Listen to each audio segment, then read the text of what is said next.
I'm Cooper Hagmeyer, and this here is me. Here I am at 9 years old, getting my first taste of football, playing only flag then. I then stepped it up and got to play full contact football in Pop Warner until I moved on to high school, where I played 4 years.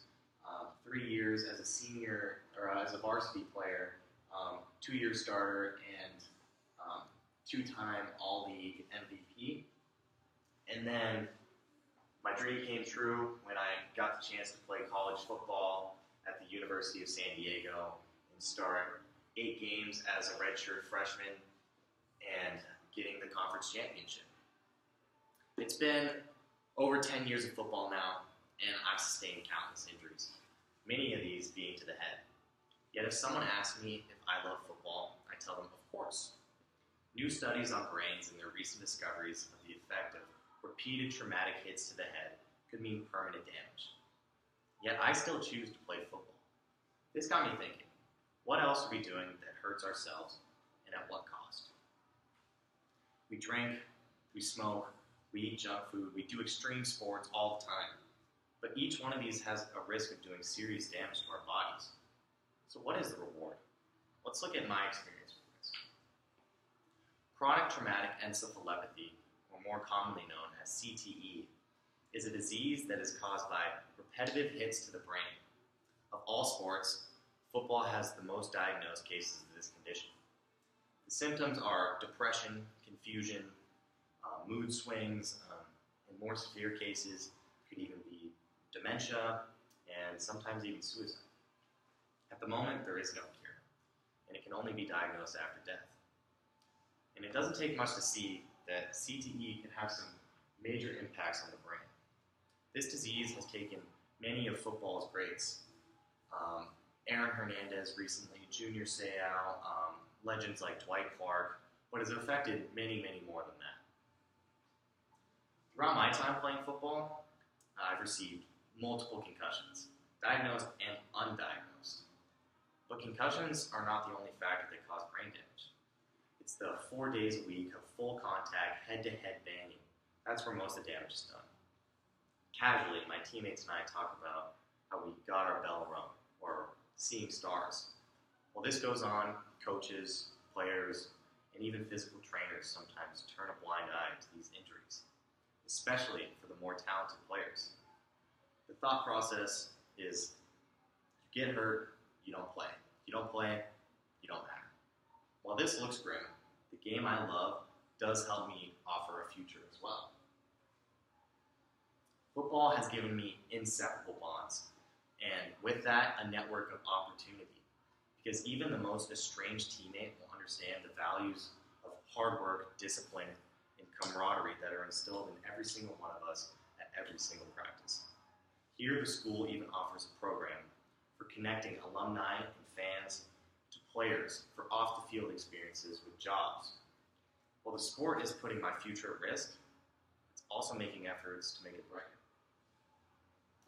I would like to take a moment to tell you a personal experience I have with a head injury. It was this past season in practice, and I took a pretty brutal shot to the head by one of our hardest hitters on the defense. At the moment, I didn't think much of it. Sure, I was in a little bit of a haze, but that was nothing new for me. It wasn't until the following morning when I realized how bad it really was. I was sitting in my sociology class, and I realized I couldn't even read the board. Between the lights, the confusion, and the aching headache, I realized this wasn't just a normal hit to the head. I was put in a position of admitting my trauma and losing the starting position, or choosing to take the risk and continue to play. What I wasn't aware of is the major consequences that can arise from playing with a concussion. The risk of brain damage nearly triples. And if I receive another concussion after that, I could get permanent brain damage. Why would I do this? Well, it's the shame of letting my teammates down. It's the shame of letting the people watching down, and even letting myself down. Part of risk-taking behavior in our society stems from the rewards we gain from them. Risking danger is seen as brave or fearless. Even the word dangerous itself has taken on a positive connotation recently. Superstar Baker Mayfield is quoted saying, "He woke up feeling dangerous before before his first professional start. But the rewards for his sacrifices are still there, and they are physical and non-physical.